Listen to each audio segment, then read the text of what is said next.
Mark, let me ask you about the meeting that Vice President-elect Mike Pence had with Joe Biden. We just saw the clip in Sarah Murray's piece. I mean, as we talk about the pivot, you know, we heard Joe Biden say he's there available to, you know, Mike Pence, should he need him. I mean, would you like to see that kind of leaning on someone like Joe Biden, that kind of involvement of a Democrat Absolutely. like Joe Biden? I mean, especially during the transition, they have to talk about, you know, what's happened in the past. It's not just about politics. It's not just about ideology. You know, I definitely want them to meet, to talk. Obviously, we're not going to go over to the other side ideologically, but I absolutely want them to talk and discuss what the job entails.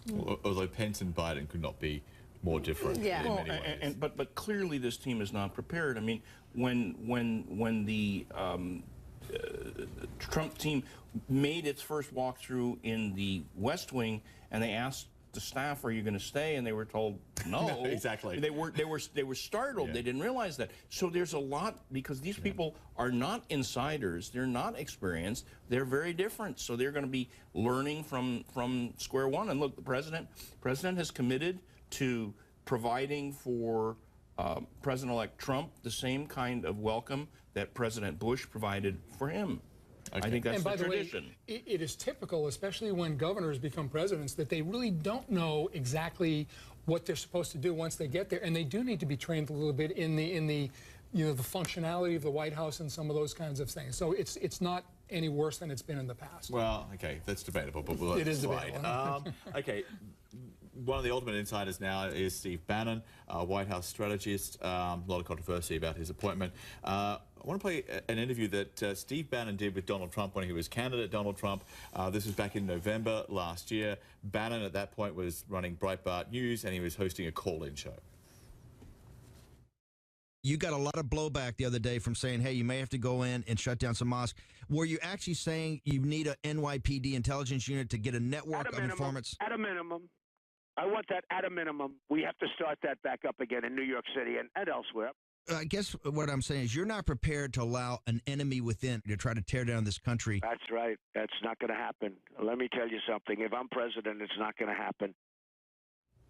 And Mark, a lot of people pointing to this too as just one example, because there are other clips out there from this radio show of Trump starting out with one position, Bannon sort of coaxing him into a more extreme position. An example of, you know, the influence that Steve Bannon had on Donald Trump at that early stage before he even joined the campaign, before he even got to the White House. Now, first of all, that was taken a little bit out of context, because really, when you have a community where you have people within that community that are causing havoc, such as terrorists within that community, you work with that community, and that's what they're talking about.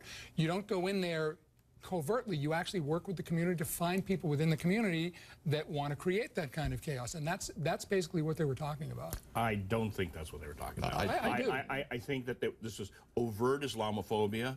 No. I think the fact that we're talking about maintaining lists of Muslims, I think that the fact that we're talking about, again, talking about banning Muslims coming into our country. No, from certain countries, not Muslims, if they're just from But the Muslim ban announcement came out a couple of weeks after that interview with Bannon, so the timing is coincidental, at least. Yeah. Okay. So let me ask you this. You know Steve Bannon a little. You met him some time ago.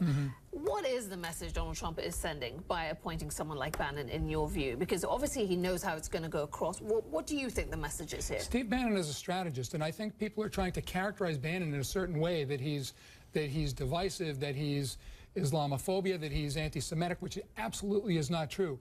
And really, he's a strategist. He wants to really make sure that President Trump really pushes his agenda and gets his agenda through. You don't think Steve Bannon will be pushing his own agenda? Absolutely not. Donald Trump is his own man. He will take the advice of all his advisors, but he'll be the one to make the ultimate decision, having heard everybody's point of view on this. People